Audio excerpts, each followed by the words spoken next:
Hello everybody, the Nameless Narcissist here once again. A simple man diagnosed with NPD, giving the facts of narcissistic personality disorder, things that go on in my head. If you like this video, please like, comment, and subscribe. Keep in mind, I am no clinician. I can only speak to my own experiences and the studies that I read. Have you ever noticed that somebody who is potentially narcissistic might say that they are objectively not good for you? Now, don't get that confused. We will probably also back up that that statement will probably also be accompanying something along the lines of that we're too good for you, right? But the phrasing itself, I'm not good for you. I'm bad for you. I affect you poorly. I'm a bad influence. Whatever. I don't know what other ways to describe it are. Inherently different. When I date somebody, I view them through a very specific lens. This lens of, this is a good person, somebody who is better than I could ever be. This person can do no wrong. They're virtuous. They're kind. They're just, those are really the only two terms that really come to mind, but they're the sun and I am their worm. To quote Dostoevsky, like, I can never, I always view the people that I become romantically involved with as just saints. And there's a part of me that feels like a lot of shame. And like, again, like, I can view myself as more attractive than them, and like, objectively, in my mind at least, objectively better than them. Like, more attractive, more intelligent, more charismatic, whatever. But there's just this thing, there's like this sense of that there's like this shame in the idea that I'm almost polluting them. That I'm like I'm fucking oil on a dove. It's this sentiment that I just cannot escape. And that's genuinely what attracts me to these women. Is that I think they are better people than I could ever be. I think that they're almost my foil, in a way. And a lot of times I articulate that shame, especially before getting into a relationship. I will like warn them. It's funny, I actually had a relationship once where I remember like some people were talking to me about how that relationship went down and like they were mutual friends and like asked me about it, and I was like, well, I fucking warned her. I told her I wasn't good for her. I told her I'd hurt her. Because at some level at some level, I look at myself as such a bad person, as just objectively bad, as flawed, as cruel, as somebody who is incapable of giving and receiving love. And then, of course, in these early stages, they haven't seen my emotional dysregulation or my like Machiavellianism, and they're like, no, you're not that bad. Oh, and I'm like, no, I am. Be warned. Be warned. Get away from me. And I don't listen. That's not their fault, obviously. It's like, because if you hear somebody say stuff like that, you're just assuming they're being self-deprecating. Which, to a certain degree, for me, it is self-deprecating. But not entirely. There's some truth to it, unfortunately. And so I do feel that shame, and I do share that, and I try to push them away. And I think that's a big part of it too, honestly, is the fact that I am afraid of that vulnerability. I'm afraid I won't be vulnerable with them. I'm going to, and that they're going to see parts of me that I don't want them to see. And so to the ends of pushing them away, that's what I'll do. And it's sad.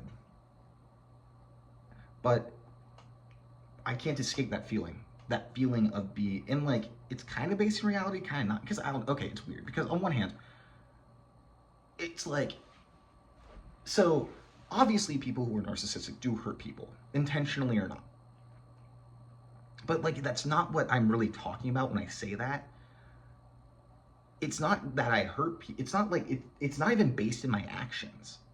Before I was even in a relationship, I felt this about myself. Before I had any proof to back up the idea that I'm not a good person, I was saying that.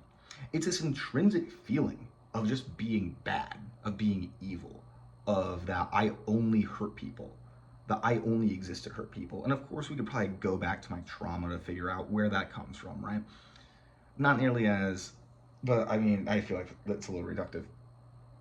Like, I don't, it's just as obvious as the sky is blue, as my shirt being black, that I am just a bad person. And I feel like I'm tainting anything good around me, and I am attracted to the people that are good because of the things that I can't be. I'm not sure if that's envy or admiration. It's something that has attracted me to that kind of personality type thing.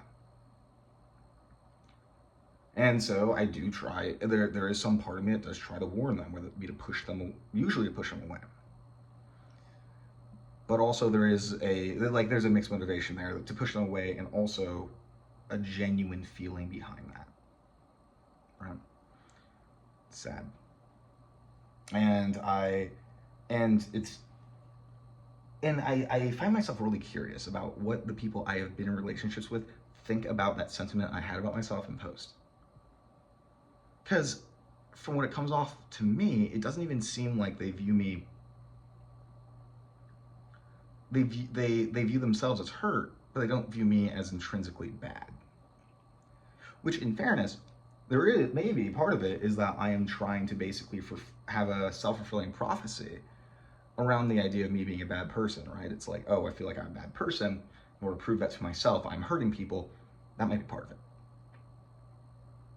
I don't feel it works the way that it should. I mean, and it's just like, and because like ostensibly there isn't such thing as a evil bad, well, okay, there are such things as evil and bad people, right?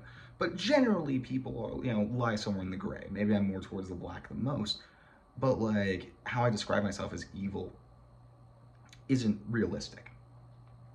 But it feels so true. Then I idealize these other people, and I guess oh, that's interesting. I just had a thought of, well, I guess it's interesting to me that when I idealize somebody, it's in complete contrast to me in that way. Because I can idealize other people for other reasons too, due to their intelligence and stuff like that, but it's a completely different ballgame. There isn't any romantic attraction there. There isn't any, like if I look at somebody who I admire, I fucking don't admire very many people. Like the people that I do admire though, or I view as above me, like for example, like I guess I view Jeff Bezos as above me, right? But I don't idealize him. I view him as somebody to try to overcome. Like there's more envy there than admiration. It says something that I view myself more in line with Jeff Bezos than other people. But whatever, that's a whole other conversation. But the people that I idealize are people that I view in contrast to me, which I think subconsciously says a lot about how I view myself. And I think the fact that those people are attracted to me says a lot about how they view themselves too. But I can't really speak on that as accurately as I can about what I mean, hell, I can barely speak accurately about what I experience, let alone what other people do. It's interesting. It's very interesting. And it's just like, and even now, a lot of those women in my past, I still view them through that lens of, and like sometimes I'll view that, and then I begin to like almost judge them and look down on them for the same reasons that I idealize them, of like, well, they're naive. They don't know how the world really works. They don't understand. They can't see the hierarchy. They can't see how there's people who are better and know better than they do. I think it's the innocence. Innocence, that's a big part of it. The innocence turns to naivety in my mind. And then as soon as I leave them or they leave me, that turns back into an admiration of their innocence. It sucks how I can't let go of people. Because the people that I devalue, as soon as I leave them, I start idealizing them again. Or as soon as they leave me, especially. If they leave me, I mean, either heavy idealizing them or I fucking despise them. It varies though. I just wish I could break up with somebody and it just be over. It's like that person's out of my life, I'm indifferent towards it. But then it's like, it's either I hate them and want to spend every second of my time avoiding talking about them, or I want them back desperately.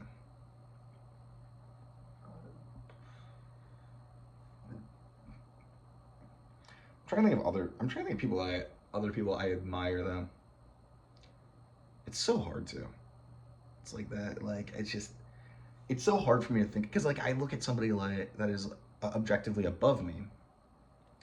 Let's go back to the Jeff Bezos example, and I view myself as still that if I was in his position, I'd be better than him. If that makes sense. I always feel like I look at these people and I'm like, if I was in their place, I could be doing so much better. They're only above me because they, I don't know, like they lucked out. They had rich parents, which ostensibly is true. Like he has like this sob story about selling books out of his garage. Meanwhile, he got like $100,000 loan from his parents or some shit. Oh my god, it's funny. Yeah. It's weird. I guess at the end of the day, it's like, I do advise people. If somebody tells you that they're bad for you, they probably know themselves better than you know them. So be wary. Anyways, take your fucking meds, please.